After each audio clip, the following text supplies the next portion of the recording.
అమ్మ మీద కోపం రావడం అంటే పిల్లలు సిద్ధహస్తులు. అమ్మకి పిల్లల మీద రావడం కన్నా పిల్లలకి అమ్మ మీదే కోపం ఎక్కువ వస్తుంది. మీరు గమనించండి. వాళ్ళు ఏం అనలేరు కానీ అందులో అమ్మ మీద కోపమే ఎక్కువ. ఎందుకంటే అమ్మ కోపం తాటాకులమంట. అప్పటికప్పుడు దెబ్బలాడుతుంది.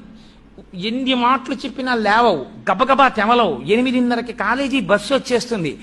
18 ఏళ్ళు వచ్చాయి, ఇప్పటికి జడ వేసుకోవడం రాదు, వారం తలంటి పోసుకోవు, వాసన అని ఇలా ముడుతూ ఉంటుంది. ఇలా వెనక నుంచి గబ గబ గబ గబ దువ్వి తన జుత్తులో దువ్వెన పెట్టుకుని ఆ దువ్వెన తీసి గబగబా దువ్వి జడేస్తూ ఇలా పెట్టుకుంటూ ఆ పువ్వులు పెట్టేసి ఆ పిల్ల కోపం నాకేం అక్కర్లేదులే, కాలేజీ క్యాంటీన్లో తింటానని క్యారేజ్ సర్దుకుంటుంది. మళ్ళీ కడుపు గుడగొడలు ఆడుతోందంటావు, మీ నాన్నలా నీ కడుపు మంట వ్యాధి ఒకటి రా అని గబగబా కాస్త పెరుగు అన్నం కలిపి నేను పెట్టేస్తానులే, నువ్వు బాక్స్ సర్దుకో ఈ లోపల అని గబగబా గబగబా ముద్దలు పెట్టేస్తాను.